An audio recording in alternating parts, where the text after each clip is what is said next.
Olá pessoal, tudo bem com vocês? Professor Marcelo falando. Queridos, hoje nós vamos aí à resolução de exercícios de geografia, ok?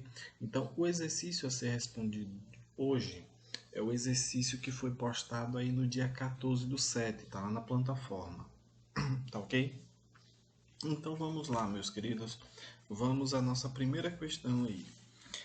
Na primeira questão, nos diz o seguinte: os agentes de formação do relevo reúnem uma série de elementos físicos e naturais que altera o modelado da superfície terrestre, fazendo com que ela modifique as suas estruturas, ganhe novas formas e sofra diferentes impactos ao longo do tempo. De certa forma, podemos dizer que tudo o que vemos na superfície é fruto direto ou indireto da ação de algum agente transformador do relevo. Dentre os elementos abaixo representados, não é um agente de formação do relevo.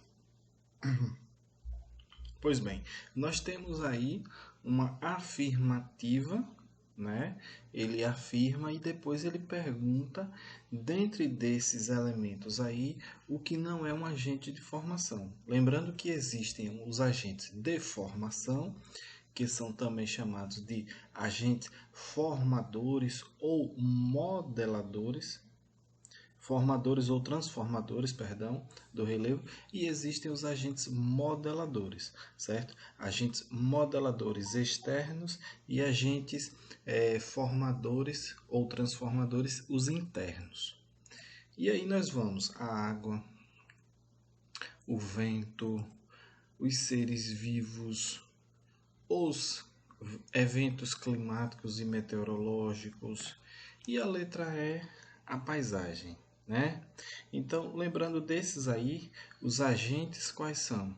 A água é um agente, o vento é uma outra agente, os seres vivos, os eventos meteorológicos são agentes, sim. Então, o que não é agente aí é a letra E, a paisagem. A paisagem é uma das categorias geográficas e não agente de formação do relevo, tá ok? Na segunda aí, ó, nós temos uma alternativa sobre o relevo brasileiro. Julgue as afirmativas a seguir. Primeira, a área, as áreas de depressão no Brasil correspondem somente às zonas de depressão relativa, com altitudes variadas entre 100 e 500 metros, com destaque para a depressão sertaneja e a do São Francisco. A segunda afirmativa aí diz: as áreas de planície no Brasil estão restritas às margens de grandes rios e seus afluentes, além da boa parte do litoral do país. Na terceira, nós temos o centro-sul do Brasil é predominantemente constituído por formações planálticas. E aí ele pergunta quais as afirmativas estão corretas, né? Queridos, nessas afirmativas aqui, as áreas de depressão no Brasil correspondem sim às áreas de depressão relativa. Depressão relativa é aquela depressão que ela se encontra acima do nível do mar. Ela está abaixo da formação do relevo no ambiente, no entanto, está acima do nível do mar. Aqui no Brasil, nós só temos depressões relativa, certo? Uma depressão absoluta seria aquela em que está abaixo do nível do mar, certo? No Brasil nós não temos. As áreas de planícies estão restritas sim às margens dos grandes rios afluentes e boa parte do litoral do Brasil. Então, a alternativa 1 e 2 estão corretas. E o centro-sul do Brasil é predominantemente constituído por formações planálticas, sim. Lá nós temos o Planalto Meridional, nós temos o conjunto de serras, o que Aziz Absaber chamou de mares de morros ali na região do Sudeste. Então, a alternativa correta aí é a letra E, tá ok? Todas as afirmações estão corretas. E a terceira questão aí fala também do relevo brasileiro. certo? O relevo brasileiro não apresenta elevadas altitudes. Cerca de 92% do espaço natural do país apresenta altitudes inferiores a 900 metros acima do nível do mar. Isso ocorre por quê? Isso aí é uma afirmativa verdadeira, viu, pessoal? Letra A. Predomina no país a ação de agentes endógenos? Agentes endógenos são os agentes internos do relevo. E essa ação aí seria o tectonismo, os abalos sísmicos e a ação do vulcanismo. Então, essa alternativa aí é falsa. Não predomina no Brasil os agentes endógenos, são os agentes exógenos que predominam no país, são os que atuam no país. A letra B, a formação geológica do Brasil é antiga? C, ocorre frequentes terremotos? Não, que aplana o relevo. Desde quando o terremoto aplana o relevo? Então, as duas aí estão erradas. Não ocorre terremotos no Brasil e terremoto não aplana o relevo. E a letra D, a atividade humana atuou no sentido de degradar as formas antigas da superfície? A atividade humana atuou no sentido de degradar as formas antigas da superfície? Não. E a letra E, o Brasil localiza-se em grande parte nas zonas de encontro de placas tectônicas. Falso, o Brasil está numa área central da placa tectônica sul-americana. Então, por isso que nós temos estabilidade. A alternativa correta aí, pessoal, é a alternativa B. A formação geológica do Brasil ela é antiga. Por isso que nós temos aí que ela não vai apresentar elevadas altitudes. Por quê?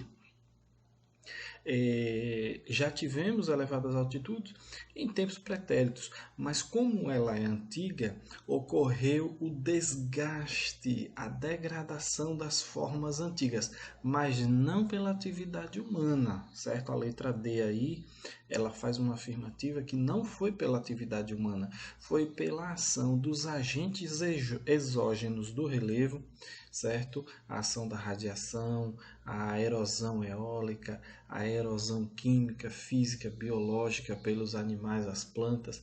Então, por esses agentes, principalmente o agente químico e o agente físico, foi que houve essa degradação das formas antigas da superfície. Tá ok? Então, a alternativa B é a resposta correta.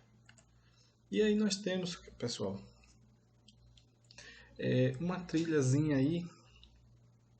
Bugio, o geógrafo, bugio é uma espécie de macaco, certo? Sabia que em Minas Gerais tem mar? O bugio perguntou ao tucano. O bugio perguntou ao tucano. E o tucano, é? Aí o bugio, é verdade, tem mar lá.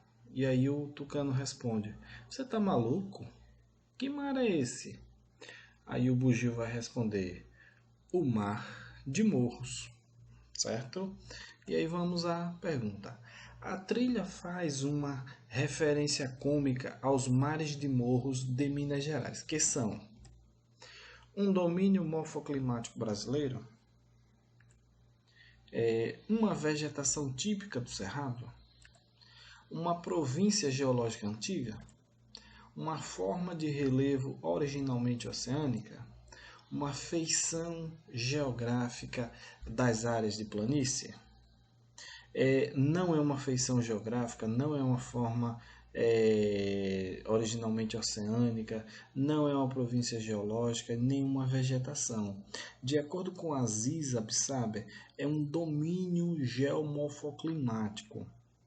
Na região do Sudeste, Aziz Absaber denominou ali de domínio morfoclimático dos mares de Morros, certo? Por conta das suas feições meio alaranjadas, os morros, alguns deles dentro do mar, mas não mares de morro porque o morro está dentro do mar, mas mares de morros porque são muitos os morros. Então, essa vastidão e esse relevo inclinado foi que levou Aziz Absabe a denominar aquela região de Mares de Morro, certo? Então o macaco bugio aí está correto.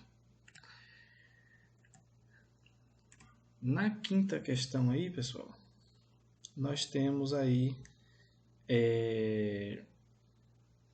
a fotografia a seguir mostra uma rede de drenagem em determinada região brasileira. Observe-a. Aí é uma imagem da rede de drenagem lá da região norte. Esse tipo de hidrografia, pelas características observadas, é típica do seguinte tipo de relevo. Letra A paisagem geomorfológica fluvial apalachiana. É isso? Apalachiana? Letra B. Apalachiana, pessoal, aí está se referindo aos montes Apalaches, a hidrografia lá da América do Norte.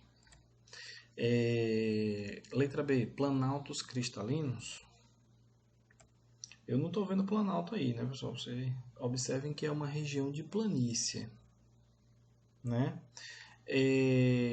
Cuestas fluvio-lacustrinas. O que é isso? Cuesta, primeiro que cuesta é um relevo que vem o planalto inclinado, depois tem aquele paredão, o penhasco desfiladeiro. E fluvio-lacustrina é um rio e uma lagoa, onde eles vão se encontrando, ou um rio que vai desaguar em uma lagoa. Então, aí nós só temos cursos de rios. E a letra D, planícies fluviais, né? Fluvial é rio, planície é uma área plana. Então, nós estamos vendo aí, estamos nos deparando aí com uma planície fluvial. E maciços residual, maciço é uma área de cristalina, com terreno cristalino, com rochas. E aí é uma área de planície, né?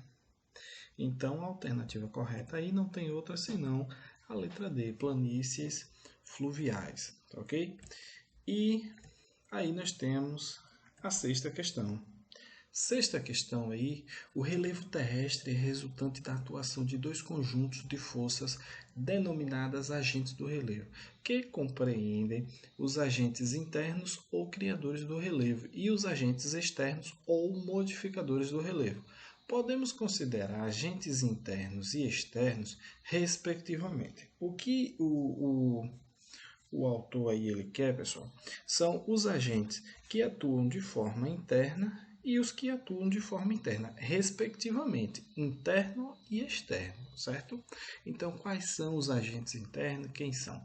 Tectonismo, aí no caso seria o interno, e intemperismo externo.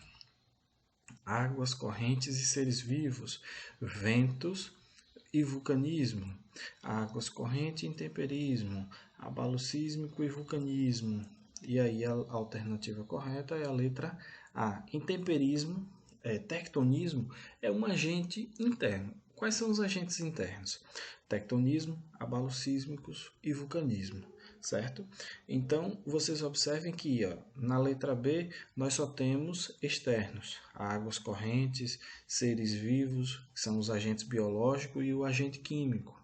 Vento é um agente externo, está trocado aí, certo? Águas corrente e intemperismo, está trocado na ordem também. Águas corrente externa e intemperismo interno. Abalo sísmico e vulcanismo, os dois são internos. Então, a alternativa correta é a letra A. E aí agora, pessoal, nós vamos a um outro exercício, rapidamente, que foi postado na plataforma dia 1º/7, certo? Então, esse exercício ele tem 5 questões, nós temos aí uma imagem, e aí observe a imagem a seguir, que é a vista lá do Monte Everest.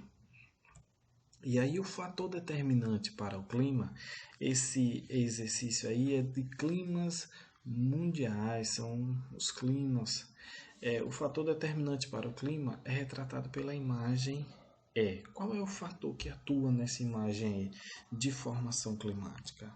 É a latitude, a continentalidade, as massas de ar, o albedo ou a altitude?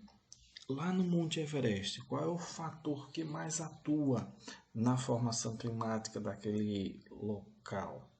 É a altitude, letra A. Por que não é a latitude? Porque a latitude é um fator que vai estar relacionado à posição geográfica, certo? A latitude na área intertropical ela é baixa, então as temperaturas elas são altas, certo? Na zona temperada, a latitude ela é média, então as temperaturas são amenas. Nas áreas polares, nas zonas polares, tanto norte como sul, a latitude a latitude é correto.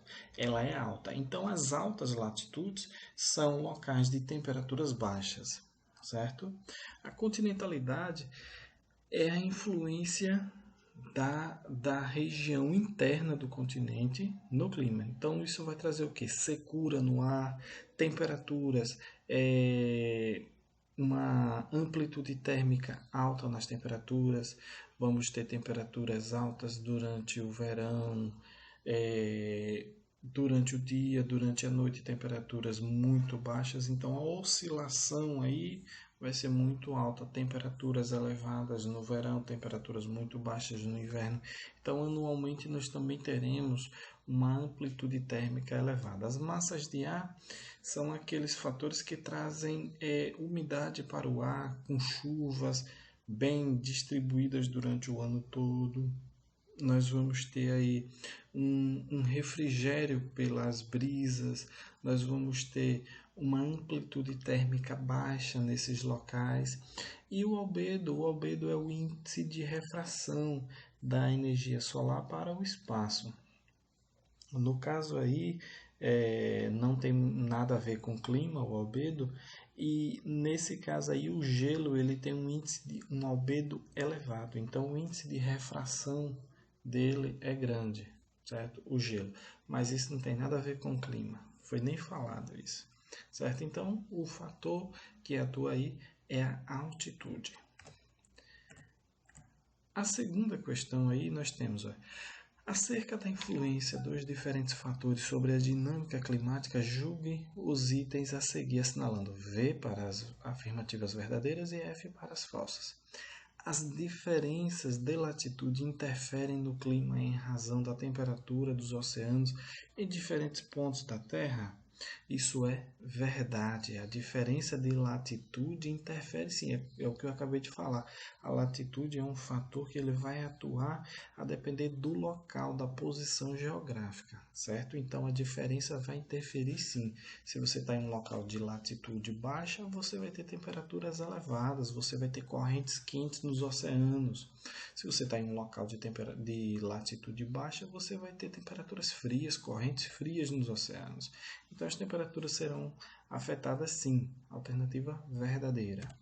A segunda nós temos aí, as áreas sob maior influência da continentalidade tendem a apresentar menor umidade, salvo quando há interferência de outros fatores climáticos. Alternativa verdadeira. As áreas sob a influência da continentalidade vão ter sim uma menor umidade, a secura no ar, por conta dessa atuação desse fator aí. Se houver um outro fator que atua nessa região, aí nós vamos ter outras condições, certo? Então, salvo quando houver esse tipo de interferência. Por exemplo, se houver a presença de um grande rio ali, então esse rio vai fornecer umidade para o ambiente, certo? Então, eles estarão aí em contraponto. Quando houver sol, haverá evaporação e haverá umidade, mas quando a radiação solar diminuir, aí a secura, por conta do fator da continentalidade, vai prevalecer. E aí a alternativa 3, regiões que sofrem com uma menor umidade do ar costumam apresentar uma maior amplitude térmica. Correto, é o que eu expliquei sobre a continentalidade. Vai ter aí uma menor umidade e uma amplitude térmica elevada. E a última aí diz: o relevo não exerce influência sobre o clima, sendo apenas modificado por ele. Errado. Na primeira questão nós tivemos aí o relevo lá no Monte Everest influenciando sim o clima. Então a alternativa é falsa, certo? Aí nós temos as 3 primeiras verdadeiras e a última falsa. A terceira questão aí, pessoal, ela é um pouco extensa. Nós vamos aí sobre o clima mundial, os fatores e os processos que o condicionam, considere as afirmativas a seguir. Primeira alternativa: a latitude influencia na distribuição espacial das temperaturas. Dessa forma, quanto maior for a latitude, menor são as temperaturas. Correto, é o que eu acabei de explicar.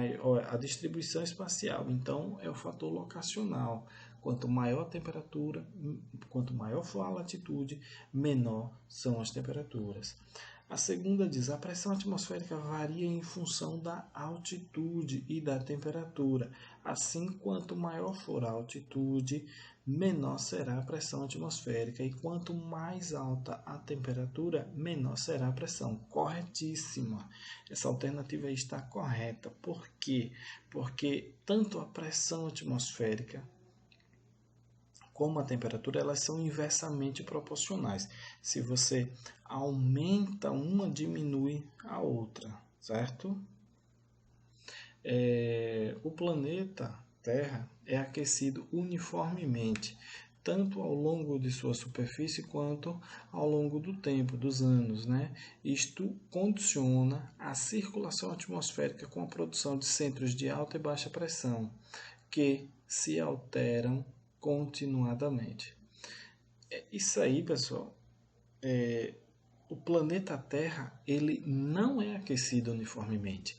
Prova é que nós temos as zonas termais, zonas frias, zonas amenas e zonas quentes. Então, essa alternativa aí, ela tá equivocada. E a quarta aí, ó, dependendo das condições locais, a precipitação pode ocorrer na forma de chuva, granizo, neve e está relacionada principalmente à umidade atmosférica. Correto. Dependendo do local, a chuva vem aí, pode vir, a precipitação pode vir em forma de chuva, tal.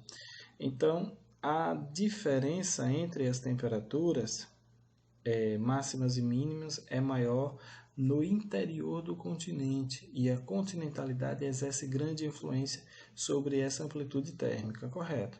Sobre as considerações acima, podemos dizer que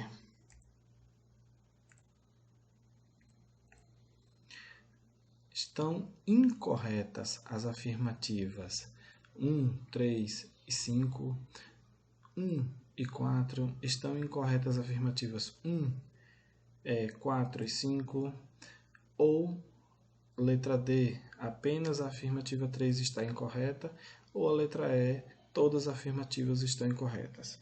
Bom, a alternativa correta aí, pessoal, é a letrinha D, né? Somente a alternativa 3 aí é a incorreta, né? O planeta ele não é aquecido de forma uniforme. Somente essa é que é a alternativa incorreta, tá ok? E aí nós temos uma outra imagem, observe a imagem abaixo. Aí nós temos os efeitos da corrente marítima de Humboldt, né? Humboldt lá no Chile. Aqui nós temos a Cordilheira dos Andes, aqui nós vamos ter o Chile e atrás do Chile nós vamos ter a Argentina, Paraguai, Bolívia. Então aqui nós temos a corrente fria, aqui a massa de ar úmido e aqui a precipitação ocorrendo dentro do oceano e a massa continuando seu curso, chegando já no continente seca, o ar seco, tá? O esquema acima demonstra os efeitos da corrente marítima de Humboldt sobre a formação do deserto do Atacama no Chile. Sobre esse fenômeno, julgue as afirmativas a seguir. Primeiro, a corrente de Humboldt é um exemplo de correntes marítimas comportando-se como um fator climático? Correto. Ela comporta-se como um fator climático, sim. Segunda, as precipitações nas regiões oceânicas são causadas pela queda das temperaturas provocada pela corrente marítima?